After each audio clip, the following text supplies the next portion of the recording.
Hi guys, तो आ गए हम यहाँ अपने फर्स्ट मॉडल पेपर के साथ, जो कि हम बीपीएससी के जो कंप्यूटर टीचर का एग्जाम होने वाला है उसके हम क्वेश्चन कराने वाले हैं। यहाँ पे हम बहुत सारे टॉपिक के क्वेश्चन, जो कि बीपीएससी में जिस टॉपिक के क्वेश्चन पूछे गए हैं वो सारे टॉपिक हम कवर करने वाले हैं। तो सारे सब्जेक्ट को मिला के हम यहाँ पे बीपीएससी लेवल के क्वेश्चन कराने वाले हैं। आई होप ये सारे क्वेश्चन आपको हेल्पफुल होंगे। तो चलिए चलते हैं हम अपने पहले क्वेश्चन की तरफ। ये हमारा पहला क्वेश्चन डेटाबेस का है। यहाँ पे हम डेटाबेस के क्वेश्चन कर रहे हैं। हाँ, बीपीएससी में डेटाबेस से भी रिलेटेड क्वेश्चन पूछे जा रहे हैं। तो यहाँ पे हम पहला क्वेश्चन क्या कहता है कि विच of the following is a not type of database model. इनमें से कौन सा डेटाबेस मॉडल नहीं है। जैसा कि हम जानते हैं कि डेटाबेस मॉडल रिलेशनल हमारा जो होता है वो डेटाबेस मॉडल होता है, हिरारिकल डेटाबेस मॉडल होता है, नेटवर्क डेटाबेस मॉडल होता है, बट जो लीनियर होता है वो कोई डेटाबेस मॉडल नहीं होता है। तो और हमारा कौन कौन से टाइप के डेटाबेस मॉडल होते हैं, रिलेशनल हो गया, हिरारिकल हो गया, नेटवर्क डेटाबेस मॉडल हो गया, and object oriented database model हो गया, एंड क्या होता है हमारा entity relationship model, entity relationship model. ये सारे हमारे कौन से, ये सारे हमारे डेटाबेस मॉडल है। जो हमारा लीनियर है वो कोई सा भी डेटाबेस मॉडल नहीं है हमारा डेटाबेस मैनेजमेंट सिस्टम में। अब आते हैं अपने हम नेक्स्ट क्वेश्चन पे, जो कि हमारा सेकंड क्वेश्चन है। सेकंड क्वेश्चन हमारा क्या बोलता है, in SQL which command is use to retrieve data from a database. यदि हम किसी डेटा को डेटाबेस में से रिट्रीव करना चाहते हैं तो इनमें से कौन से कमांड को यूज करते हैं। क्या हम गेट कमांड को यूज करते हैं? नहीं, गेट कोई कमांड नहीं होता है। क्या हम सिलेक्ट कमांड को यूज करते हैं, या फेच को, या टेक को? जैसा कि हम जानते हैं कि डेटाबेस में क्या होता है, एक सिलेक्ट कमांड होता है। सिलेक्ट से क्या करते हैं, हम डेटाबेस में जो भी रिकॉर्ड रखे हैं उसको रिट्रीव करते हैं। मीन्स यदि आपके पास कोई टेबल है एम्प्लॉय आईडी की कोई टेबल है, यहाँ पे आईडी है, यहाँ इसका नेम है, एम्प्लॉय नाम की जो हमारी टेबल है उसमें एम्प्लॉय की आईडी एंड एम्प्लॉय का नेम है। यदि आप चाहते हैं कि आईडी नंबर 5 के डेटा को आप रिट्रीव करना चाहते हैं, देन आप क्या क्या क्वेरी लिखते हैं, select ID from employ, select ID from employ. इससे क्या होगा कि आईडी, जो हमारी आईडी नाम की एट्रीब्यूट है वो सिलेक्ट हो जाएगी। तो हम सिलेक्ट किस लिए यूज करते हैं, डेटा को रिट्रीव करने के लिए इन ए डेटाबेस। अब आते हैं अपने हम थर्ड क्वेश्चन पे। What does acid stand for in context of database transaction. Acid का फुल फॉर्म क्या होता है? एसिड का फुल फॉर्म क्या होता है? First option is atomicity, consistency, isolation, durability. तो A is the right answer है हमारा। ए फॉर क्या होता है, atomicity, C for consistency, I for isolation, D for durability. Atomicity में हमारा क्या होता है, एटॉमिसिटी में हम क्या करते हैं, एटॉमिसिटी में हम यदि हमारा कोई भी ऑपरेशन जो है वो परफॉर्म हो रहा है तो एटॉमिसिटी क्या बोलता है, वो आपका जो ऑपरेशन आप परफॉर्म कर रहे हैं वो पूरी तरीके से कमिट हो, या फिर वो ऑपरेशन परफॉर्म ही ना हो।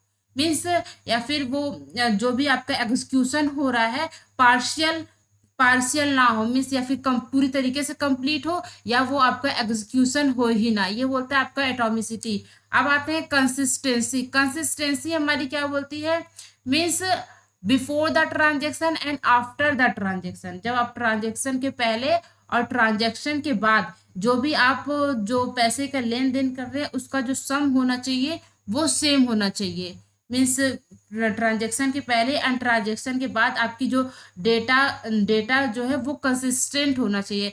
जैसे फॉर द एग्जांपल, ए के पास 500 है एंड बी के पास 200 है। देन ये ए ट्रांजेक्शन परफॉर्म करता है, वो 100 रुपया वो बी को सेंड करना चाहता है। तो ए के पास क्या बचेगा, 400, एंड बी के पास क्या बचेगा, क्या होगा, 300। आफ्टर द ट्रांजेक्शन हमारा ये है, बिफोर द ट्रांजेक्शन आपका रिजल्ट ये है। तो इसमें कंसिस्टेंस में बोलता है कि before the transaction and after the transaction जो सम हो, इन दोनों का जो सम हो ये सेम होना चाहिए। तो बिफोर द ट्रांजेक्शन आपका 700 आ रहा है एंड आफ्टर द ट्रांजेक्शन 700 आ रहा है। कंसिस्टेंसी मीन्स आपका जो आप जो ट्रांजेक्शन परफॉर्म कर रहे हैं उसमें कंसिस्टेंट होना चाहिए आपका डेटा, ये होता है कंसिस्टेंसी। अब बात करते हैं हम आइसोलेशन की। आइसोलेशन में हमारा क्या होता है इसमें क्या होता है, यदि आप ट्रांजेक्शन कर रहे हैं, कोई भी यूजर है T1 ट्रांजेक्शन परफॉर्म कर रहा है, जब तक ये अपने ट्रांजेक्शन को कंप्लीट ना कर दे कोई और इसके डेटा को देख नहीं सकता है। कोई और यूजर चाहे इसके ये क्या ऑपरेशन परफॉर्म कर रहा है या फिर बीच में उसके डेटा को यूज नहीं कर सकता है। आफ्टर द जब ये ट्रांजेक्शन कमिट हो जाएगा देन कोई और यूजर जो है इसके डेटा पर ऑपरेशन परफॉर्म कर सकता है। ये होता है आइसोलेशन। जब आप ऑपरेशन परफॉर्म कर रहे हैं तो कोई आपको इंटरप्ट ना करे। ड्यूरेबिलिटी की क्या बात करते हैं, जब कोई ट्रांजेक्शन अपना ऑपरेशन जो भी है वो परफॉर्म करके जब डेटा को कमिट करता है तो कमिटेड डेटा हमारे secondary memory means hard disk में जो भी सेकेंडरी स्टोरेज है वहां पे परमानेंटली स्टोर होना चाहिए। जो भी ऑपरेशन के थ्रू जो भी डेटा में चेंजेस आए हैं वो जब डेटा वो कमिट करता है फाइनल जो रिजल्ट को हम हार्ड डिस्क में स्टोर करना चाहिए। ये होता है हमारी ड्यूरेबिलिटी। ये है आपकी एसिड प्रॉपर्टी। एसिड प्रॉपर्टी क्यों यूज करते हैं, ताकि हमारी जो डेटा हो वो इंटीग्रेट हो। अब आते हैं अपने फोर्थ क्वेश्चन पे। फोर्थ क्वेश्चन हमारा बोलता है which database model is the best suited for the represented hierarchical data structure. इनमें से कौन सा ऐसा डेटाबेस मॉडल है जो कि हिरारिकल डेटा स्ट्रक्चर के लिए सही है। क्या वो रिलेशनल डेटाबेस मॉडल है या नेटवर्क या हिरारिकल या ऑब्जेक्ट ओरिएंटेड। हमारा जो हिरारिकल डेटाबेस मॉडल है वो हिरारिकल वे मीन्स ट्री लाइक स्ट्रक्चर में डेटा को स्टोर करके रखता है। इसमें हर एक टेबल दूसरे टेबल से थ्रू द लिंक कनेक्ट होते हैं। ये हमारा जो हिरारिकल डेटाबेस मॉडल है वो हमारे डेटाबेस मैनेजमेंट सिस्टम का फर्स्ट मॉडल है।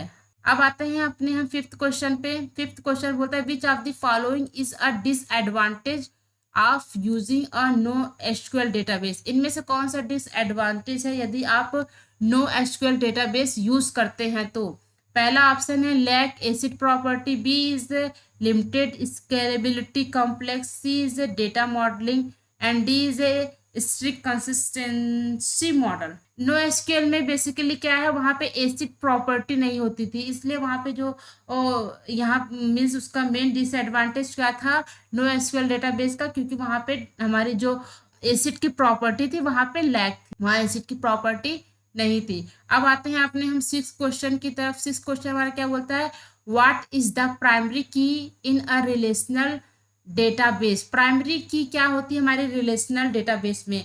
First is a unique identifier for a record, B is a foreign key, C is a clustered index and D is a non unique index. हमारी जो primary key क्या होती है, किसी भी table को यदि हम यूनिकली आइडेंटिफाई करना चाहें तो वो प्राइमरी की के ही थ्रू करते हैं। तो हमारी प्राइमरी की क्या है uniquely identifier for a record.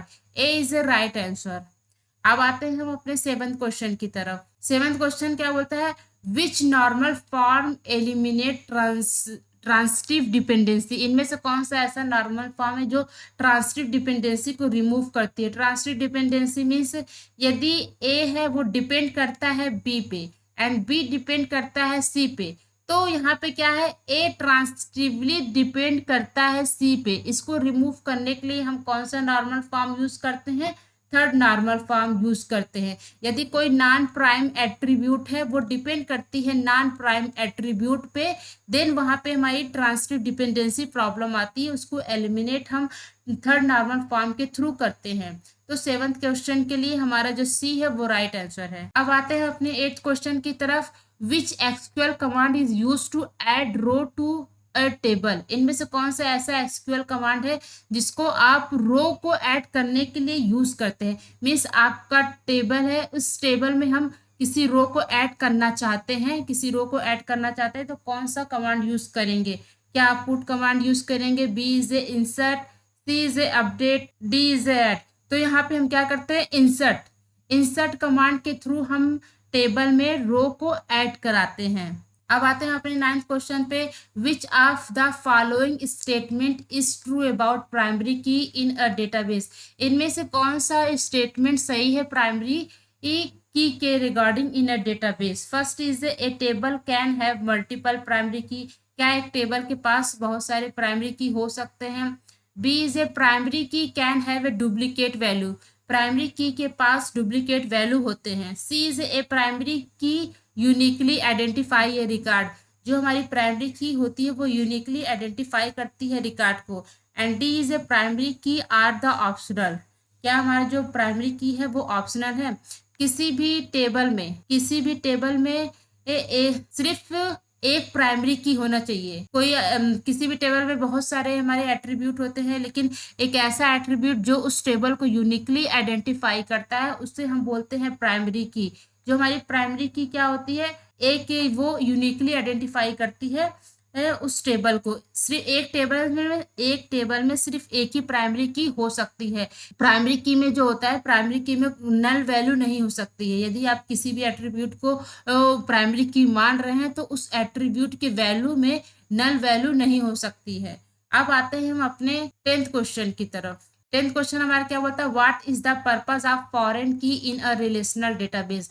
Foreign की का क्यों यूज करते हैं हम रिलेशनल डेटाबेस में? पहला बोलता है to stabilize a link between two table, to B is a to ensure data integrity, C is a to provide a unique identifier for a record, and D is a to create a cluster index.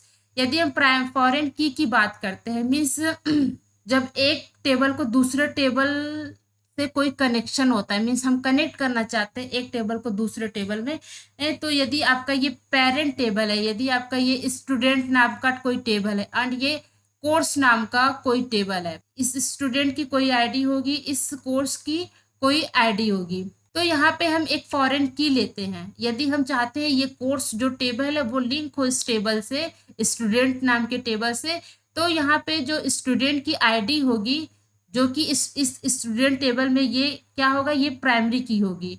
तो इस but ये course नाम के table में इसकी ID नाम का एक एट्रीब्यूट होगा जो कि इस टेबल के लिए फॉरेन की होगा। तो ये किससे रेफरेंस लेगा, ये स्टूडेंट नाम के टेबल से रेफरेंस लेता है, इसलिए हम इसको क्या बोलते हैं, रिफरेंसिंग। इससे हम क्या बोलते हैं, रिफरेंसिंग टेबल, और इसे हम क्या बोलते हैं, रिफरेंस टेबल।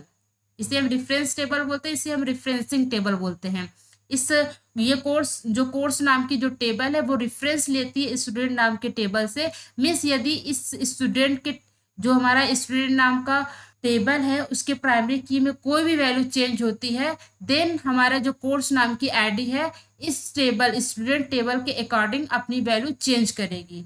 तो ये क्या करता है, दो टेबल के बीच यदि हम कनेक्शन कोई करते हैं तो उसके लिए हमारी फॉरेन की जरूरत पड़ती है। तो हमारा राइट ऑप्शन क्या है, राइट ऑप्शन इज ए। ये क्या करता है, स्टेबलाइज करता है टू टेबल के बीच एक लिंक स्टेबलाइज करता है फॉरेन की। अब आते हैं अपने 11th क्वेश्चन की तरफ। 11th क्वेश्चन हमारा क्या है, what data structure is a best suited for implement a stack.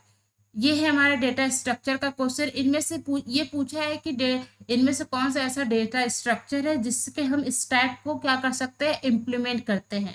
तो क्या आप एरे के थ्रू कर सकते हैं, या लिंक लिस्ट के थ्रू, या क्यू के थ्रू, या ट्री के थ्रू, किस डेटा स्ट्रक्चर के थ्रू आप स्टैक को इम्प्लीमेंट करते हैं, इम्प्लीमेंट कर सकते हैं। तो हमारा जो लिंक लिस्ट है, लिंक लिस्ट के थ्रू हम स्टैक को इम्प्लीमेंट कर सकते हैं। मीन्स स्टैक लिंक लिस्ट का यूज करके आप स्टैक को इम्प्लीमेंट कर सकते हैं।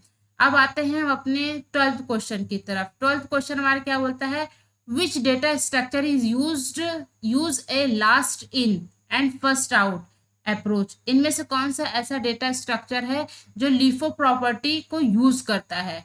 क्या वो क्यू है, या हीप है, या स्टैक है, या ग्राफ है? लास्ट इन मतलब लास्ट में उसे इन किया गया है, एंड फर्स्ट वो आउट हुआ है। मीन्स यदि आपका ए बी सी है, आप सी को पुट कर रहे हैं इस एंड सी, देन बी को पुट कर रहे हैं, देन ए को पुट कर रहे हैं। मीन्स लास्ट में जिसे हम पुट कर रहे हैं उसको हम पहले निकाल रहे हैं। ये किसकी प्रॉपर्टी है, वो ये है हमारी स्टैक की प्रॉपर्टी।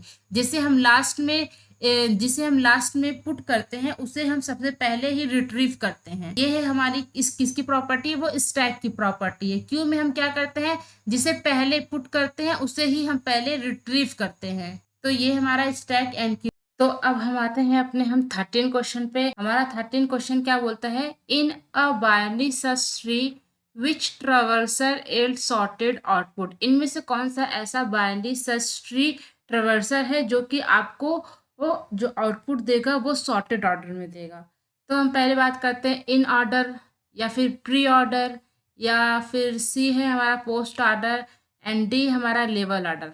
इन ऑर्डर में हमारा क्या होता है, पहले हमारा जो मीन्स हमारी जो ट्री होगी, ट्री का एक नोड होगा, फिर इस नोड का एक लेफ्ट नोड होगा, एंड इसका एक राइट होगा। मीन्स ये हमारा पेरेंट नोड होता है, इसके दो चाइल्ड होते हैं। इन ऑर्डर में बेसिकली क्या हमारा होता है, पहले हमारा जो लेफ्ट सब ट्री होता है, लेफ्ट सब ट्री हमारा विजिट होता है, देन रूट जो भी इसके पेरेंट चाइल्ड होंगे वो विजिट होगा, देन रूट को हम विजिट करते हैं, एंड देन रूट का जो राइट होगा उसको हम विजिट करते हैं। ये हमारे इन ऑर्डर में होता है। प्री ऑर्डर में हमारा क्या होता है, सबसे पहले हम अपने रूट को विजिट करते हैं,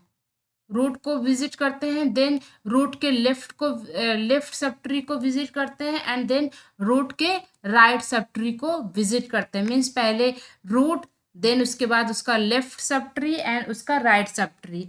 इस तरीके से हम प्री ऑर्डर में नोट को विजिट करते हैं। इस तरीके से हम ट्रावर्सल करते हैं प्री ऑर्डर में। पोस्ट ऑर्डर में हम कैसे ट्रावर्सल करते हैं, पहले हम जो हमारा लेफ्ट सब ट्री होगा, मीन्स जो लेफ्ट सब ट्री है उसको हम विजिट करेंगे, देन हमारा जो राइट सब ट्री होगा उसे हम विजिट करेंगे, एंड देन लास्ट में सबसे लास्ट में हम रूट को विजिट करते हैं। मानिए अगर ये हमारा एक binary search tree, binary search tree की क्या प्रॉपर्टी होती है, यदि हम नोड में वैल्यू 10 लेते हैं, मीन्स इसके लेफ्ट में 10 से क्या होगी, वैल्यू कम आएगी, 8 ले लेते हैं, एंड जो भी नोड में जो वैल्यू होगी उसके राइट नोड में वैल्यू हमेशा क्या आती है, ज़्यादा आती है। यदि हम मान लेते हैं इसमें 12 वैल्यू है, यदि हम लेफ्ट इन ऑर्डर से ट्रावर्सल करते हैं, मीन्स पहले लेफ्ट 8 पहले ट्रावर्सल करें, देन उसके बाद रूट नोड के पास गए, देन वो क्या प्रिंट किया, 10, एंड देन हम क्या राइट में गए, राइट में हमारा 12 हुआ। इसमें हम देखते हैं कि जो वैल्यू प्रिंट होती है वो क्या होती है, सॉर्टेड ऑर्डर में होती है। हमारे बाइनरी सर्च ट्री में यदि हम इन ऑर्डर वे में हम ट्रावर्सल करते हैं तो आपका जो आउटपुट आएगा वो एक सॉर्टेड ऑर्डर में आता है। तो ये था हमारा 13 क्वेश्चन। राइट आंसर क्या है हमारा, इन ऑर्डर वे से हमारे जो आउटपुट आते हैं वो सॉर्टेड ऑर्डर में आते हैं। अब आते हैं अपने 14 क्वेश्चन पे।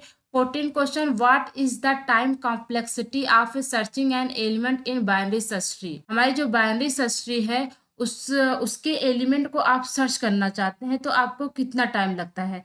बाइनरी सर्च ट्री में एलिमेंट को सर्च करने में जो टाइम लगता है वो क्या है, log n।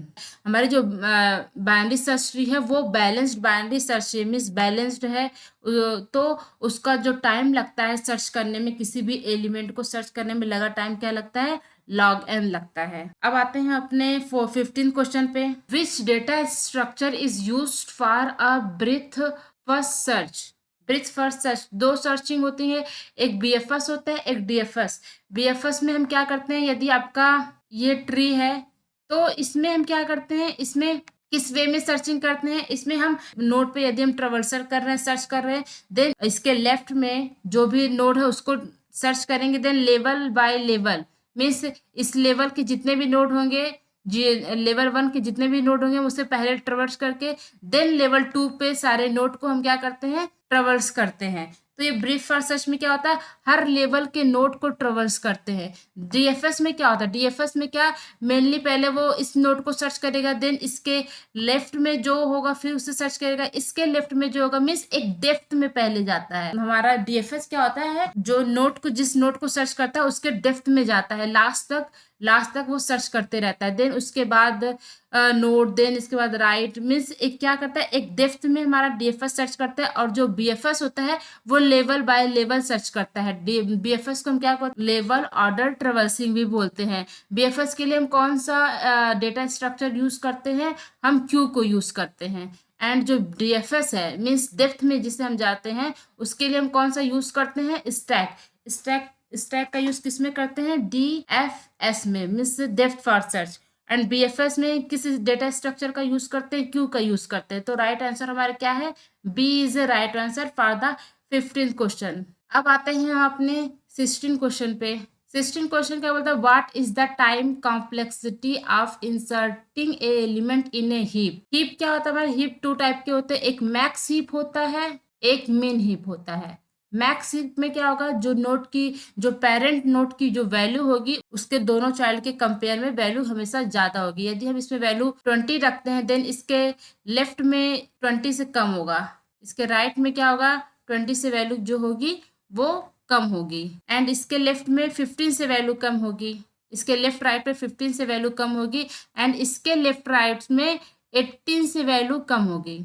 मिन हीप में क्या होता है, मिन हीप में जो पेरेंट नोड होता है वो अपना जो वैल्यू कंटेन करता है वो दोनों चाइल्ड के कंपेयर में कम वैल्यू रखता है। यदि मिन में यदि हमारा 10 वैल्यू कंटेन कर रहा है देन इसके लेफ्ट में 10 से कम, 10 से ज़्यादा मीन्स 12, इसके राइट में 10 से ज़्यादा वैल्यू होगा, इसके लेफ्ट में 12 से ज़्यादा वैल्यू होगी, एंड इसके लेफ्ट राइट में 13 से ज़्यादा वैल्यू होगी।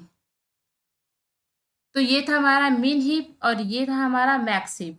तो इसमें क्या बोलता है, टाइम कॉम्प्लेक्सिटी क्या होगा, यदि हम किसी हीप को ट्रवर्स करते हैं तो उसमें यदि हम हर नोड को ट्रवर्स करते हैं तो उसका जो हाइट होगा उसकी उतनी टाइम कॉम्प्लेक्सिटी होती है। मीन्स यदि हम हीप को ट्रवर्स करते हैं, हमारी जो ट्रवर्सन जो कॉम्प्लेक्सिटी होगा वो लगेगा हमारा log n। जब हम हीप में क्या होता है कि जब हम किसी भी वैल्यू को इंसर्ट करते हैं एक रूल फॉलो करते हैं, एक रूल फॉलो करते हैं कि यदि नोड वैल्यू पे 20 वैल्यू है देन उससे कम वैल्यू हमारे दोनों चाइल्डों पे आना चाहिए। मीन्स एक यहाँ पे क्या होता है, एक कंडीशन लगता है, इसके थ्रू हमें हर नोड को विजिट करना होता है। हर नोड को विजिट करने के लिए हमारी क्या वैल्यू लगती है, log n लगती है। जो n है हमारा वो नंबर ऑफ नोड है। तो अगर हम किसी भी एलिमेंट को हम हीप में इंसर्ट करना चाहते हैं तो हमें log n टाइम लगेगा। Right answer is A. अब आते हैं अपने 17 क्वेश्चन पे। 17 question, which data structure is use to implement priority queue. यदि आप प्रायोरिटी क्यू को इम्प्लीमेंट करना चाहते हैं इनमें से कौन से डेटा स्ट्रक्चर का यूज करेंगे। पहला है हमारा स्टैक, बी है क्यू, सी है हीप एंड डी है हमारा लिंक लिस्ट। प्रायोरिटी क्यू जो होती है अगर आप उसको इम्प्लीमेंट करना चाहते हैं तो आप लिंक लिस्ट के भी थ्रू कर सकते हैं, हीप के थ्रू कर सकते हैं एंड एरे के थ्रू कर सकते हैं, एरे के थ्रू कर सकते हैं। बट एक इफिशियंट वे में यदि हम प्रायोरिटी क्यू को इम्प्लीमेंट किसके थ्रू होता है, वो हमारा हीप के थ्रू कर होता है। हीप के थ्रू आप प्रायोरिटी क्यू को अच्छे तरीके से इफिशियंट वे में इम्प्लीमेंट कर सकते हैं। तो हमारा सी है right answer for the 17 question, heap is a right answer. यदि आप प्रायोरिटी क्यू को इम्प्लीमेंट करना चाहते हैं तो आप हीप डेटा स्ट्रक्चर का यूज करेंगे। अब आते हैं हम 18 क्वेश्चन पे। 18 question, what is the space complexity of the stack. Stack में हमारा एक पॉप ऑपरेशन होता है, पॉप एंड पुश। पॉप के थ्रू हमारा क्या होता है, हमारी वैल्यू जो होती है वो डिलीट होती है, एंड पुश के थ्रू हमारी जो वैल्यू होती है वो इंसर्ट होती है। तो इसमें पूछा है कि स्पेस कॉम्प्लेक्सिटी क्या होगी हमारे स्टैक में। स्टैक का स्पेस कॉम्प्लेक्सिटी ऑर्डर ऑफ 1 होती है, कांस्टेंट टाइम कॉम्प्लेक्सिटी होता है स्पेस के लिए। हमारे स्टैक में जो स्पेस कॉम्प्लेक्सिटी होती है स्टैक में वो क्या होता है, ऑर्डर ऑफ 1 होता है। अब आते हैं अपने हम 19 क्वेश्चन की तरफ। 19 क्वेश्चन क्या बोलता है, which of the following sorting algorithm has the worst time complexity. इनमें से कौन सा ऐसा एल्गोरिदम है, सॉर्टिंग एल्गोरिदम है जिसकी जो टाइम कॉम्प्लेक्सिटी है वो काफ़ी ज़्यादा है। बबल सॉर्ट की बात करते हैं तो इसका best time, average time and worst time. Bubble का जो हमारा जो बेस्ट टाइम होता है मीन्स उसकी बेस्ट टाइम कॉम्प्लेक्सिटी क्या होती है, ऑर्डर ऑफ एन। और जो हमारा एवरेज होता है एन स्क्वायर एंड वर्स्ट जो होता है वो एन स्क्वायर होता है। और क्विक सॉर्ट की जब हम बात करते हैं उसका बेस्ट टाइम क्या होता है, log n log n. And जो एवरेज होता है वो भी एन लॉग एन, एंड जो वर्स्ट होता है वो एन स्क्वायर होता है। मर्ज सॉर्ट में क्या होता है, लॉग एन लॉग एन। ये हमारे तीनों में होता है, एवरेज में भी वर्स्ट में भी, इन तीनों में हमारे log n टाइम कॉम्प्लेक्सिटी होती है। और सिलेक्शन की जब बात करते हैं, सिलेक्शन में हमारे बेस्ट टाइम क्या होता है, n square, average time n square and worst time n square.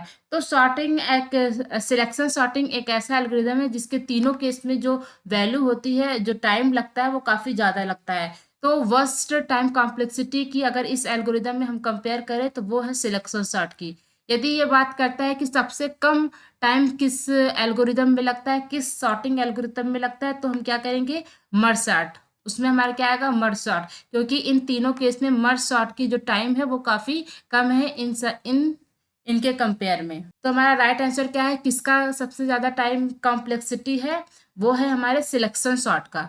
अब आते हैं अपने 20 क्वेश्चन पे। 20 क्वेश्चन क्या बोलता है, which of the following sorting algorithm has the worst time complexity. ये फिर से वही क्वेश्चन रिपीट हुआ है, तो इसका आंसर क्या है, सिलेक्शन सॉर्ट। अब आते हैं अपने 21 क्वेश्चन पे। 21 question, what does TCP IP stand for. TCP mainly क्या है, टीसीपी एक ऐसा मॉडल होता है जिसके थ्रू आप डेटा का ट्रांसफर कर सकते हैं एक कंप्यूटर से दूसरे कंप्यूटर में। इसका मेन क्या कंडीशन होता है टीसीपी का, कि जो भी ये डेटा ट्रांसफर करे वो क्या हो, रिलायबल हो। जो भी डेटा वो ट्रांसफर करे रिलायबल हो, एक्यूरेट हो।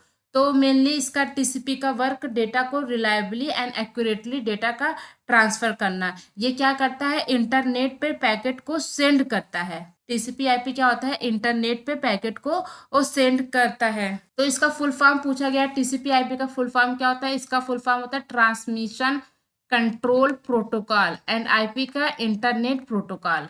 OSI मॉडल है, उसमें मेनली कितने लेयर होते थे, उसमें 7th लेयर होते थे, बट हमारा TCP IP जो मॉडल है उसमें हमारा फोर लेयर होता है। पहला है एप्लीकेशन लेयर, सेकंड है हमारा ट्रांसपोर्ट लेयर, थर्ड है इंटरनेट लेयर, एंड फोर्थ है हमारा नेटवर्क लेयर। एप्लीकेशन लेयर में कौन कौन से प्रोटोकॉल होते हैं, जैसे HTTP हो गया हमारा, FTP हो गया, DNS हो गया हमारा, टेलनेट हो गया। ये सारे प्रोटोकॉल एप्लीकेशन पे वर्क करते हैं। और हमारा जो ट्रांसपोर्ट लेयर पे क्या करता है, TCP, UDP and SCTP। And internet layer पे कौन कौन से हमारे प्रोटोकॉल वर्क करते हैं, हमारा हो गया ICMP, IGMP, IP, RA, RP। ये सारे प्रोटोकॉल वर्क करते हैं। हमारे लास्ट लेयर पे नेटवर्क एक्सेस लेयर, ये हमारे कौन सा प्रोटोकॉल यूज होता है, इसमें कौन कौन से प्रोटोकॉल वर्क करते हैं, PPP हमारा प्रोटोकॉल हो गया, जो टोकन रिंग है, टोकन रिंग एंड इथरनेट। ये सारे प्रोटोकॉल इन लेयर पे वर्क करता है। तो ये था हमारा TCP IP मॉडल, इसमें 4 लेयर होता है। यह मेनली इसको इसलिए डिजाइन किया गया है कि ताकि जो पैकेट है वो नेटवर्क पर ट्रांसफर कर सके इन रिलायबल एंड एक्यूरेट वे में। अब आते हैं अपने 22 क्वेश्चन पे। इसमें क्या बोला, विच device operate at the data link layer of the OSI model. Data link layer पे कौन सा डिवाइस ऑपरेट होता है। जो आपका OSI मॉडल में कितने लेयर होते हैं, 7th लेयर होते हैं। पहला हमारा क्या है, लास्ट में एकदम हमारा कौन सा लेयर होता है, वो होता है हमारा फिजिकल लेयर। देन उसके बाद डेटा लिंक लेयर, देन उसके बाद network layer, then transport layer, then session layer, and then presentation layer, and last one is the application layer. इसमें पूछा गया डेटा लिंक लेयर पे कौन सा डिवाइस ऑपरेट होता है। हमारा जो फिजिकल लेयर है उस पे हमारा हब, हमारे फिजिकल लेयर पे जो हमारा हब है वो एंड रिपीटर। एंड हमारे डेटा लिंक लेयर पे कौन कौन सा डिवाइस वर्क करता है, वो है हमारा स्विच एंड ब्रिज। एंड जो हमारा नेटवर्क लेयर पे कौन सा वर्क करता है, वो है हमारा राउटर। राउटर डिवाइस वर्क करता है। तो यहाँ पे पूछा गया है कि डेटा लिंक लेयर पे कौन सा डिवाइस वर्क करता है। क्या स्विच हमारा डेटा लिंक लेयर पे वर्क करता है, राउटर नहीं करता है, हब नहीं करता है, रिपीटर। यही हब एंड रिपीटर वो फिजिकल लेयर पे वर्क करता है, बट जो स्विच है वो हमारे डेटा लिंक लेयर पे वर्क करता है। स्विच एंड ब्रिज हमारे डेटा लिंक लेयर पे वर्क करता है। अब आते हैं अपने 23 क्वेश्चन पे। What is the maximum data transfer rate of the USB 3.0। Maximum data transfer rate USB 3.0 पे कितना है, वो है हमारा 4 GB पर सेकेंड। 4 GB पर सेकेंड हमारा मैक्सिमम ट्रांसफर डेटा रेट है USB 3.0 का। तो सी इज द राइट आंसर। अब आते हैं अपने 24 क्वेश्चन पे। इसमें बोलता है विच protocol is used for secure data transmission over the internet. इनमें से कौन सा ऐसा मीन्स प्रोटोकॉल है जो कि डेटा, यदि आप इंटरनेट पे डेटा को ट्रांसफर करते हैं तो वो सिक्योर रूप से डेटा का ट्रांसफर करता है इंटरनेट पे। कौन सा प्रोटोकॉल है, क्या वो HTTP है या FTP है या SSH है या फिर SMTP है। जो हमारा HTTP है वो क्या होता है हमारा hyper text data hyper text transfer protocol. FTP means file transfer protocol. SSH means secure socket SSH means secure socket shell and SMTP means simple mail transfer protocol. HTTP जो होता है उसका पोर्ट नंबर हमारा क्या होता है 80 होता है। FTP का पोर्ट नंबर क्या होता है फॉर द डेटा वो होता है 20 एंड जो कंट्रोल करने के लिए होता है वो होता है 21 for the control. And SSH का जो हमारा पोर्ट नंबर होता है वो क्या होता है 22 एंड SMTP का पोर्ट नंबर 25। यदि आप चाहते हैं कि आपका जो डेटा है वो सिक्योर रूप से इंटरनेट पे ट्रांसफर हो तो आप उसके लिए SSH प्रोटोकॉल यूज करते हैं, सिक्योर सॉकेट सेल का आप यूज करते हैं। इस मेनली हम HTTPS का भी यूज हम क्या क्यों करते हैं जब हम डेटा को सिक्योर रूप से ट्रांसफर करना चाहते हैं इंटरनेट पे, तब हम HTTPS का यूज करते हैं। अब आते हैं अपने हम 25 क्वेश्चन पे। 25 what does VoIP stand for. VoIP का स्टैंड फुल फॉर्म क्या होता है। First option is voice over internet protocol, video over internet protocol, virtual office internet protocol and D is a voice of internet process. तो आप VoIP means voice over internet protocol. एक VoIP एक ऐसी technology होती है जो आपको allow करती है वॉइस कॉल के लिए using the broadband internet connection. Broadband internet connection का यूज करके आप यहाँ पे क्या कर सकते हैं वॉइस कॉल कर सकते हैं। तो ये है हमारा VoIP voice over internet protocol. अब आते हैं हम अपने 26 क्वेश्चन पे। इसमें पूछा है which network topology require a terminator. इनमें से कौन सा ऐसा नेटवर्क टेपोलॉजी है जिसमें आप टर्मिनेटर का यूज करते हैं। क्या आप रिंग में टर्मिनेटर का यूज करते हैं या बस में या फिर स्टार या मेस में। आप टर्मिनेटर का यूज कहाँ करते हैं बस में।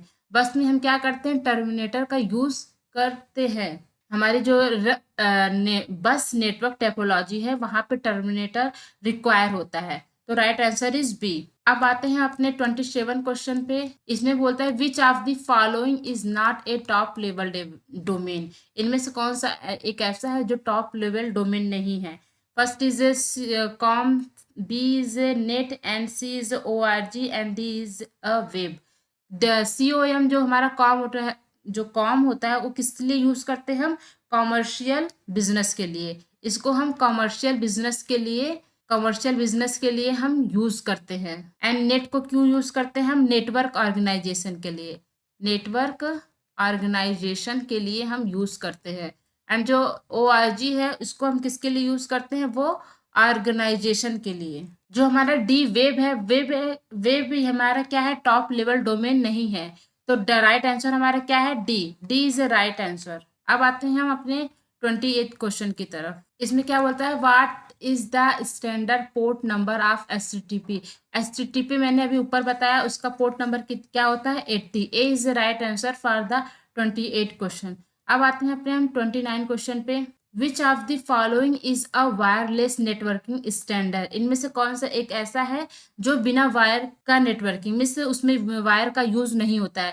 पहला है हमारा इथरनेट, बी है ब्लूटूथ, सी है गीगाबिट इथरनेट एंड डी है हमारा टोकन रिंग। जो हमारा ब्लूटूथ होता है वो क्या होता है वायरलेस नेटवर्किंग होता है। ब्लूटूथ यदि हम कनेक्ट करना चाहते हैं तो किसी वायर की जरूरत नहीं पड़ती है। ब्लूटूथ जो हमारा वायरलेस नेटवर्किंग है। अब आते हैं अपने 13 क्वेश्चन की तरफ। इसमें 13 क्वेश्चन हमारा क्या कहता है what is the function of A DNS। जो डोमेन नेम सर्वर है उसका फंक्शन क्या है। फर्स्ट ऑप्शन है इस इनक्रिप्ट डेटा ट्रांसमिशन, क्या वो डेटा को इनक्रिप्ट करता है। B is assign IP address to device, क्या ये असाइन करता है IP एड्रेस डिवाइस को। C is translate domain name to IP address, क्या वो डोमेन नेम को IP एड्रेस में चेंज करता है। D is a block unwanted network traffic, क्या वो ब्लॉक करता है अनवांटेड नेटवर्क ट्रैफिक को। DNS क्या करता है DNS जो हमारा डोमेन नेम है उसको IP एड्रेस में ट्रांसलेट करता है। तो हमारा राइट आंसर क्या है C is the right answer for the 13 question. अब आते हैं हम अपने 31 क्वेश्चन पे। What is the primary function of the CPU। CPU means central processing unit in a computer system. CPU का क्या मेन फंक्शन होता है कंप्यूटर सिस्टम में? फर्स्ट ऑप्शन इज क्या वो डेटा स्टोर करता है, क्या वो डेटा को प्रोसेस करता है, या फिर वो डेटा को डिस्प्ले करता है, या फिर वो डेटा को ट्रांसमिट करता है। तो हमारा राइट आंसर क्या है? सीपीयू क्या करता है? आपके जब आप सीपीयू डेटा जब सीपीयू को देते हैं तो उस डेटा को क्या करता है? प्रोसेस करता है। तो सीपीयू क्या करता है? प्रोसेसिंग द डेटा, डेटा को क्या करता है? प्रोसेस करता है। अब आते हैं अपने 32 क्वेश्चन पे। Which component of a computer is responsible for temporarily storing data that is बिगेन प्रोसेस्ड और मैनिपुलेट? इनमें से कौन सा ऐसा कंपोनेंट है कंप्यूटर का जो कि रिस्पॉन्सिबल होता है कुछ टाइम के लिए डेटा को स्टोर करने के लिए? मीन्स यदि आप डेटा को प्रोसेस करना चाहते हैं, उसे मैनिपुलेट करना चाहते हैं, सीपीयू को मीन्स एलोकेट करना चाहते हैं डेटा को, तो आप चाहते हैं कुछ टाइम के लिए हमारा डेटा इस पर्टिकुलर एरिया में स्टोर रहे, तो हम वो जो टेम्परेरी एरिया होता है उसे क्या बोलते हैं? क्या वो रैम में हम स्टोर करते हैं, या रोम में स्टोर करते हैं, या फिर हार्ड डिस्क ड्राइव में स्टोर करते हैं, या फिर सीपीयू कैसे में स्टोर करते हैं? यदि आप जब भी डेटा को कुछ प्रोसेस कराना चाहते हैं, मैनिपुलेट कराना चाहते हैं, तो कुछ टाइम के लिए हम डेटा को रैम में स्टोर करके रखते हैं, क्योंकि जो हमारा रैम होता है वो सीपीयू के सबसे पास होता है। तो सीपीयू को आसान हो जाता है डेटा को एक्सेस करने में। तो हमारा जो कुछ टाइम के लिए हम डेटा कहाँ स्टोर कर रखते हैं? वो रैम में स्टोर करके रखते हैं। तो राइट आंसर इज ए। अब आते हैं अपने 33 क्वेश्चन की तरफ। 33 question, which of the following storage device typically offer the fastest access time? इनमें से कौन सा ऐसा स्टोरेज डिवाइस है जो आपको फास्ट एक्सेस टाइम ऑफर करता है? क्या वो सॉलिड स्टेट ड्राइव है, वो हार्ड डिस्क ड्राइव है, या ब्लू रे डिस्क, या यूएसबी फ्लैश ड्राइव? जो आपका सॉलिड स्टेट ड्राइव होता है वो ऑफर करता है फास्ट एक्सेस करने के लिए। एक ये ऐसा स्टोरेज डिवाइस है जो आपको ऑफर करता है फास्ट एक्सेस करने, मीन्स इसका जो एक्सेस टाइम होता है वो काफी ज्यादा फास्ट होता है। ये क्या है? हमारा सॉलिड स्टेट ड्राइव। अब आते हैं अपने 34 क्वेश्चन की तरफ। विच of the following is a function of A output device? Output device means क्या? जब आप सिस्टम को इनपुट देते हैं, कुछ इनपुट देते हैं, देन आपको उसके अकॉर्डिंग आपको एक रिजल्ट प्रोवाइड होता है। मीन्स आपके मॉनिटर जो होता है वो क्या है? आपका आउटपुट डिवाइस है। तो हमारा क्या फंक्शन होता है आउटपुट डिवाइस का? क्या आप डेटा को एंटर करते हैं? नहीं। जब हम इनपुट में हम डेटा का एंटर करते हैं। देन बी है डिस्प्लेइंग प्रोसेस्ड इंफॉर्मेशन। क्या वो डिस्प्ले करता है प्रोसेस इंफॉर्मेशन को? C is a temporary data storage, ये स्टोर नहीं करता है कुछ। डी क्या है? हमारा converting data into machine code, ये कोई ट्रांसलेटर नहीं है। जो आउटपुट डिवाइस होता है, जब भी आप कोई डेटा देते हैं सिस्टम को, देन उसे प्रोसेस करके जब वो डिस्प्ले करता है वो आउटपुट डिवाइस के थ्रू करता है। B is the right answer. जो हमारा मॉनिटर है वो क्या है? एक आउटपुट डिवाइस है। तो उस पर वो क्या करते हैं? जो भी रिजल्ट है आपके डेटा के अकॉर्डिंग वो प्रोसेस करके आपको डिस्प्ले करता है थ्रू द आउटपुट डिवाइस। तो B is the right answer. अब आते हैं अपने 35 क्वेश्चन की तरफ। What is the purpose of a compiler in the context of programming language? जो कंपाइलर होता है उसका मेन पर्पस क्या होता है? First option is to execute program, B is to convert source code into machine code, C is to design user interface, D is the manage database. जो हमारा compiler होता है, जब हम क्या करते हैं हाई लेवल लैंग्वेज मीन्स जो जिस लैंग्वेज को हम समझते हैं, जब वो लैंग्वेज हम कंपाइलर को देते हैं, देन कंपाइलर क्या करता है? उस लैंग्वेज को कन्वर्ट करता है मशीन कोड में, जिससे कि जो हमारा कंप्यूटर है उस कोड को समझ सके। तो कंपाइलर का क्या वर्क करता है? ये सोर्स कोड को मशीन कोड में कन्वर्ट करता है। राइट आंसर हमारा क्या है? बी है। अब हम आते हैं अपने 36 क्वेश्चन पे। 36 क्वेश्चन हमारा क्या है? What is the purpose of the ALU in CPU? ALU means arithmetic logic unit. हमारे जो सीपीयू में एएलयू होता है उसका मेन पर्पस क्या होता है? उसका क्या मेन पर्पस? ए ऑप्शन हमारा क्या है? क्या वो एएलयू जो होता है वो स्टोरेज का काम करता है, या फिर कंट्रोल का काम करता है, या हमारे अर्थमेटिक का काम करता है, या डी हमारा क्या है? कम्युनिकेशन। हमारे जो सीपीयू होता है उसमें कौन कौन से कंपोनेंट होते हैं? सीपीयू में हमारा क्या क्या होता है? पहला हमारा होता है एक रजिस्टर, एक ऐसा स्टोरेज है हमारा जो सीपीयू के सबसे पास होता है। रजिस्टर हो गया, एंड हमारा एएलयू हो गया, एंड देन हमारा क्या होता है? Control unit. ये सारे क्या होते हैं? सीपीयू के कंपोनेंट होते हैं। तो इसमें क्या बोला है कि मेन पर्पस एएलयू का क्या होता है? एएलयू का मेन पर्पस क्या होता है हमारा? अर्थमेटिक एंड लॉजिक ऑपरेशन को परफॉर्म करता है ये। यदि आपके पास बाइनरी डेटा है देन उस बाइनरी डेटा पे हमारा जो एएलयू होता है वो arithmetic and logic operation perform करता है। अर्थमेटिक मीन्स क्या होता है हमारा, प्लस हो गया, माइनस हो गया, डिवीजन हो गया, ये सारे हमारे क्या अर्थमेटिक। एंड लॉजिक हमारा क्या होगा, एंड हो गया, आर हो गया, एक्सॉर हो गया, ये सारे क्या होते हैं हमारे लॉजिक। या फिर हमारा जो शिफ्ट ऑपरेशन होता है वो क्या है हमारा लॉजिक ऑपरेशन। इन सारे ऑपरेशनों को हमारा जो एएलयू है वो परफॉर्म करता है। एएलयू में हमारा बेसिकली क्या होता है, डिफरेंट टाइप के सर्किट होते हैं जिसके थ्रू हम logic and arithmetic operation perform कर सकते हैं। तो एएलयू का मेन पर्पस क्या होता है, वो क्या करता है अर्थमेटिक ऑपरेशन को परफॉर्म करता है एंड लॉजिक ऑपरेशन को भी, एंड लॉजिकल ऑपरेशन को भी परफॉर्म करता है हमारा एएलयू। अब आते हैं अपने हम 37 क्वेश्चन पे। 36 क्वेश्चन क्या है हमारा, which part of the CPU is responsible for the fetching instruction from the memory. CPU में हमारे इसमें क्या बोला है, सीपीयू का कौन सा ऐसा पार्ट है जो कि रिस्पॉन्सिबल होता है फेच करने के लिए इंस्ट्रक्शन को फ्रॉम द मेमोरी में। हमारा सीपीयू का कौन कौन सा पार्ट होता है, हमारा सीयू होता है, एएलयू होता है, एंड क्या होता है हमारा रजिस्टर होता है। ये सारे कंपोनेंट किसके होता है, हमारे सीपीयू के। तो इनमें से कौन सा ऐसा पार्ट है जो कि क्या करता है, वो फेच करता है इंस्ट्रक्शन को फ्रॉम द मेमोरी। जैसा कि एएलयू क्या करता है, हमारा एएलयू तो हमारा अर्थमेटिक लॉजिक ऑपरेशन परफॉर्म करता है। रजिस्टर किसके लिए हम यूज करते हैं, रजिस्टर हमारा बेसिकली स्टोरेज के लिए हम इसको यूज भी लेते हैं। एंड सीयू जो होता है कंट्रोल यूनिट जो होता है उसको हम क्या करते हैं, उसके थ्रू हम इंस्ट्रक्शन को, जो हमारा इंस्ट्रक्शन होता है उसको फेच करते हैं मेमोरी से। तो हमारा राइट आंसर क्या है, कंट्रोल यूनिट। कंट्रोल यूनिट के थ्रू हम क्या करते हैं, इंस्ट्रक्शन को फेच करते हैं from the memory. Control unit basically क्या होता है, एक हमारा क्या होता है टाइमिंग सिग्नल होता है।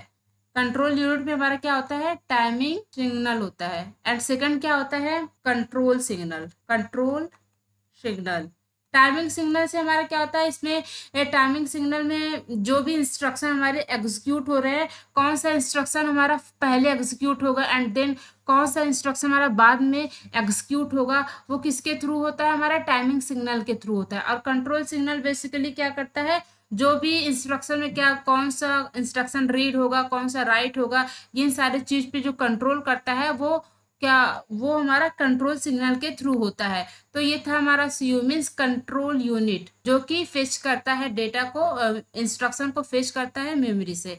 अब आते हैं अपने 38 क्वेश्चन पे। 38 क्वेश्चन क्या बोलता है, what does the term clock speed refer in a CPU. जो क्लॉक स्पीड है हमारे सीपीयू में वो क्या रिफर करता है, क्या वो नंबर ऑफ कोर्स को रिफर करता है या कैसे साइज को रिफर करता है या फिर इंस्ट्रक्शन सेट को रिफर करता है या जो वो प्रोसेसिंग स्पीड को बताता है। जो क्लॉक हमारी जो स्पीड होती है क्या होती है, जो the number of cycle your CPU execution पर सेकेंड। मीन्स क्या होता है इसका, आपका जो सीपीयू है वो पर सेकेंड में कितना एग्जीक्यूशन कर रहा है, आपकी सीपीयू की स्पीड क्या है, मीन्स कितने जल्दी वो प्रोसेसिंग कर रहा है, वो क्या होता है हमारा क्लॉक स्पीड होता है। नंबर ऑफ साइकिल में वो कितना हमारा जो सीपीयू है कितने जल्दी हमारे डेटा को प्रोसेस कर रहा है, वो होता है हमारा क्लॉक स्पीड। हमारा राइट आंसर क्या है, प्रोसेसिंग स्पीड। मीन्स कितना जल्दी डेटा को प्रोसेस कर रहा है हमारा सीपीयू, वो होता है इसका क्लॉक स्पीड। अब हम आते हैं अपने 39 क्वेश्चन पे। 39 क्वेश्चन हमारा क्या है, what is the purpose of A cache memory in a computer system.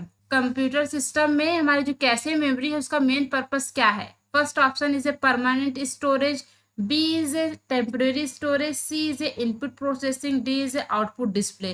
कैसे मेमोरी हम किस लिए यूज करते हैं, ताकि हमारे जो प्रोसेसिंग जो हमारा जो सीपीयू है वो डेटा को प्रोसेस करने की जो टाइमिंग है वो काफी ज्यादा कम हो जाए, मीन्स हमारा जो सीपीयू है वो फास्ट वर्क करे। इसलिए हम कैसे मेमोरी में डेटा को रखते हैं ताकि हमारा जो सीपीयू है फास्टली फेच कर ले डेटा को कैसे मेमोरी से। क्योंकि हमारी जो कैसे मेमोरी होती है वो जो उसकी साइज काफी कम होती है एंड सीपीयू के पास होती है, इसलिए जो हमारा सीपीयू होता है वो कैसे मेमोरी से डेटा को फास्टली फेच करता है। इससे हमारी जो टाइमिंग होती है वो क्या होती है, कम हो जाती है। कुछ टाइम के लिए हम यहाँ पे डेटा स्टोर करके रखते हैं कैसे मेमोरी में, इसलिए ये क्या है, टेम्परेरी स्टोरेज है। ये क्या है, हमारा टेम्परेरी स्टोरेज है। अब आते हैं अपने 14 क्वेश्चन पे।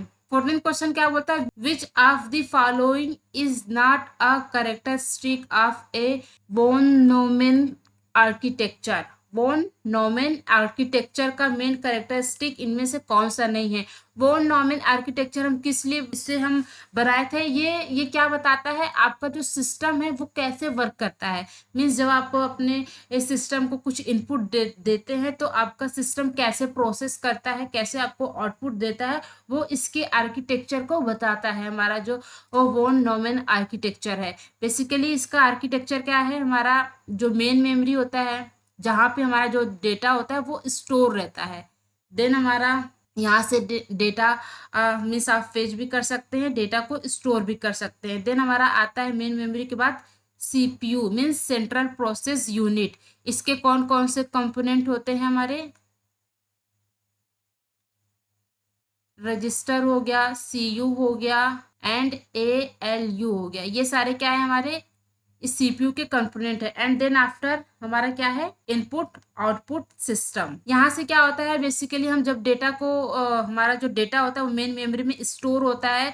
देन सीपीयू के थ्रू डेटा को फेच किया जाता है।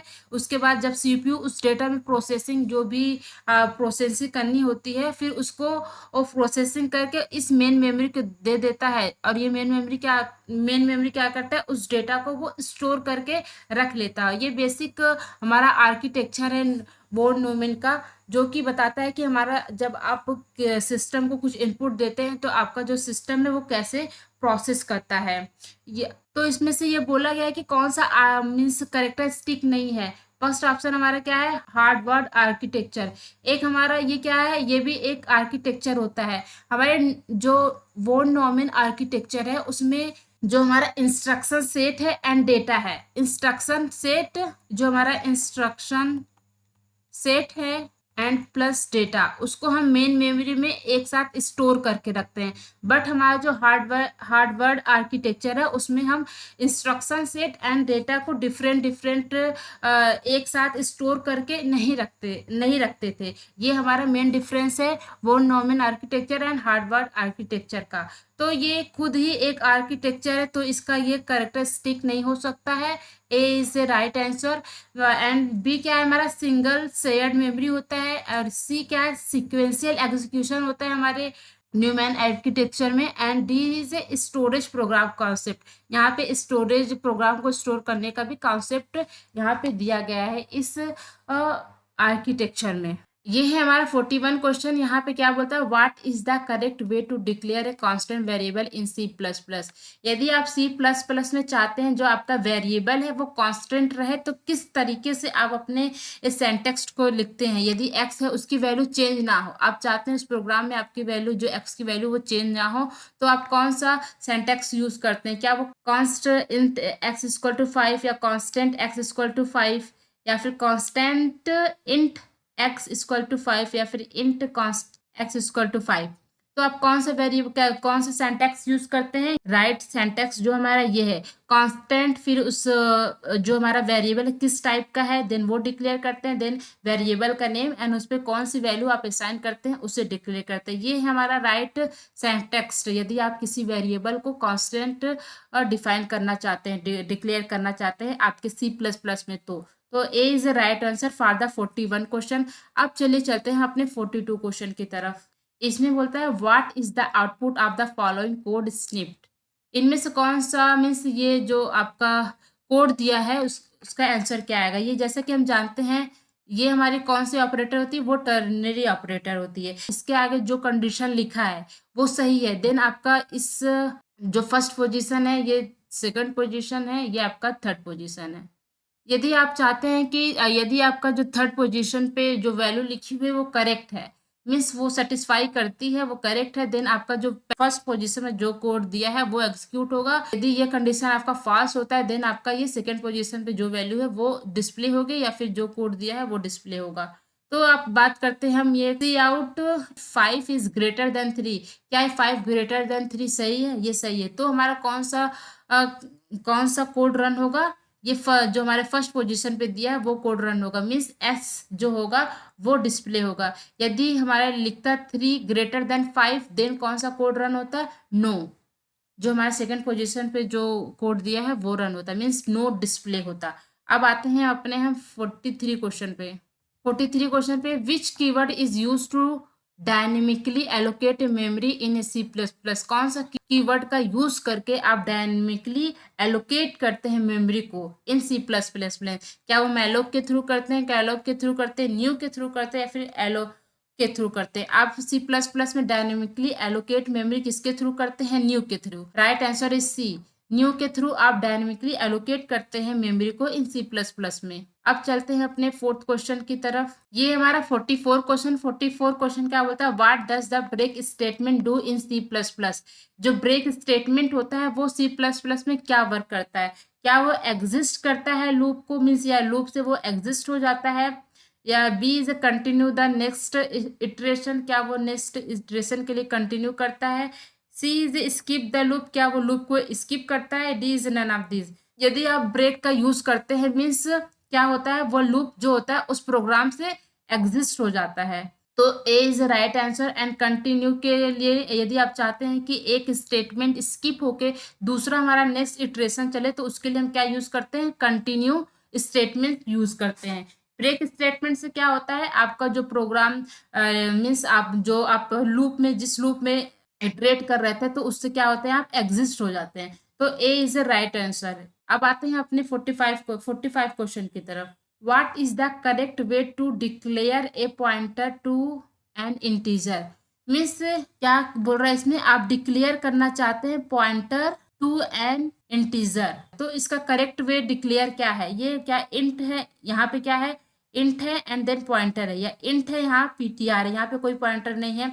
यहाँ पे क्या है, इंटीजर टाइप का पॉइंटर है। तो यहाँ पे क्या पॉइंटर टू एन इंटीजर, जो ये आपका है ए ऑप्शन जो है आपका वो क्या है, पॉइंटर टू एन इंटीजर है। तो ए राइट जो हमारा ए है वो करेक्ट है। मीन्स जो ये पॉइंटर है हमारा जो डिक्लेयर किया गया है, ये क्या है पीटीआर क्या है, ये हमारा पॉइंटर है जो कि एक इंटीजर टाइप का है।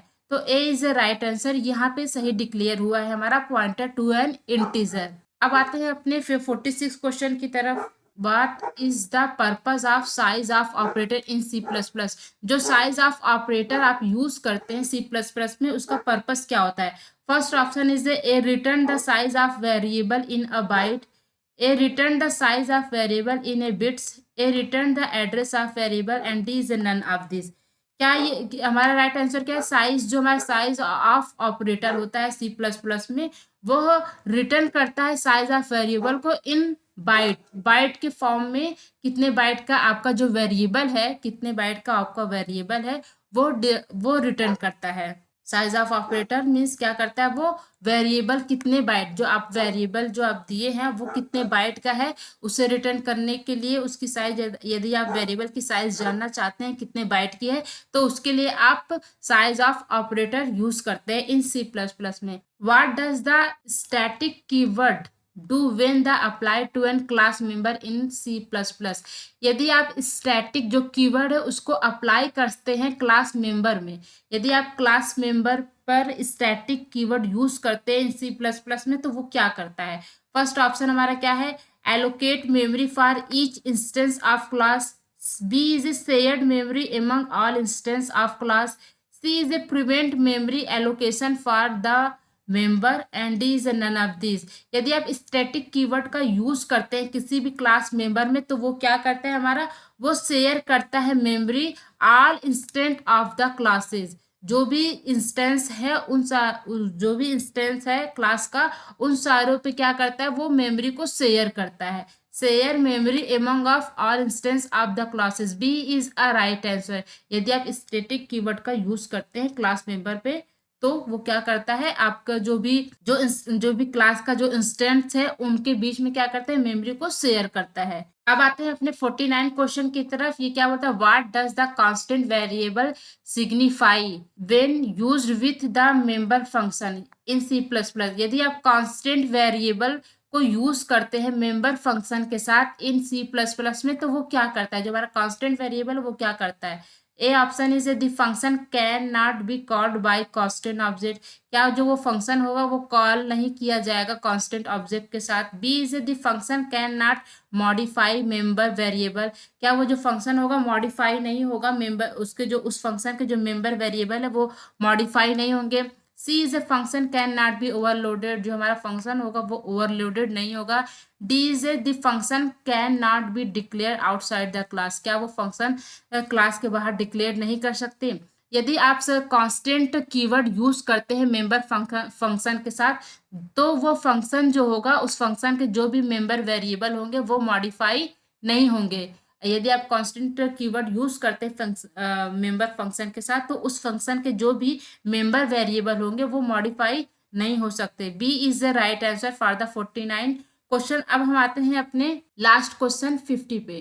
50 क्वेश्चन क्या बोलता है, which of the following is used for the comment in C plus plus, इनमें से कौन सा कमेंट यूज करते हैं हम सी प्लस प्लस में। ए ऑप्शन ये है, बी एंड सी। तो हम ये होता है हमारा सिंगल लाइन कमेंट होता है, और ये यदि हम मल्टीपल लाइन कमेंट करना चाहते हैं तो इसे यूज करते हैं। आप दोनों को यूज कर सकते हैं इन सी प्लस प्लस में, single line comment and multiple line comment को यूज कर सकते हैं आप सी प्लस प्लस में। ये आपका था 15 क्वेश्चन। आई होप ये सारे क्वेश्चन आपके बीपीएससी एग्जाम के लिए हेल्पफुल होंगे। Thank you for watching.